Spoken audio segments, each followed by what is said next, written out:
Wrapping up once again, how can we create new mental models? Through affirmations, through nurturing, through repetition, through exposing ourselves again and again to the new belief or idea or model that we want to imbibe and soak in.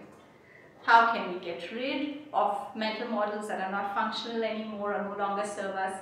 Not very easy to do with a conscious mind, but it can be done. It can be done through using deeper techniques, can be done using therapy. Hypnotherapy is useful. EFT, emotional freedom technique, is very useful. I've used it to do quite a few stuff. Meditation, again, very powerful. But all of them need time, need effort, need expert guidance in most cases. Some of these can be self-learned, but you need to dedicate yourself to do this, and you need to invest a lot of time and effort in this.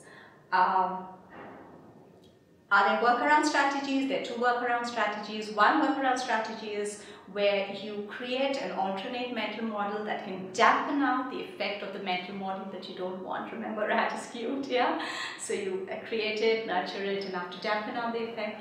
And the second workaround strategy is that you bank on the idea that you actually have access to several mental models, and you can use both these workaround strategies together. So create certain alternate mental models and then consciously bring these to salience, right? So you're not just creating an alternate, but you're choosing to actively bring the alternate mental model into salience, into your remembering, right? So you're making that, so you're really working with mental models as something fluid, something over which you can exercise control and at will bring into predominance what you want to operate out of. Now, all of this requires a lot of inner work.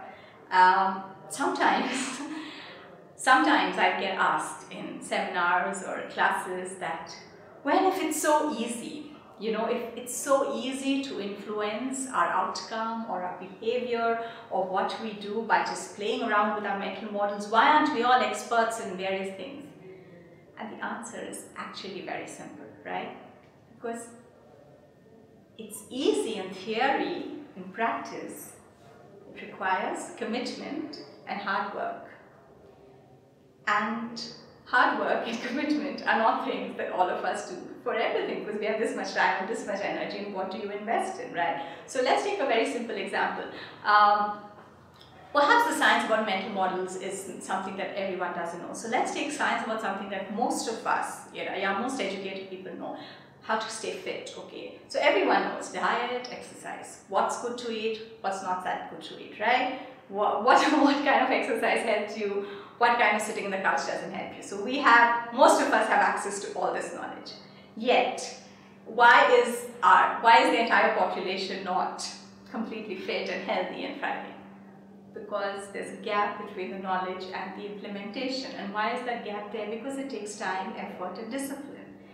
Yeah, discipline that you need to exert over your eating habits, over the way you spend your time, expend energy in exercise, be disciplined, build up a ritual, all of that, right? It's the same thing in the inner world. And this is in the outer world, it's the same thing in the inner world. You want to create new mental models, you want to build new habits, you want to, be aware enough to actually remember to bring a certain mental model to salience in a certain situation before you respond out of impulsiveness. You want to step into that gap between stimuli and response. A lot of inner work is required. Can it be done? Absolutely. But does it mean that, I can just say that, oh my God, overnight I'm going to become a magician and turn my life around? Yeah, I wouldn't bank on that.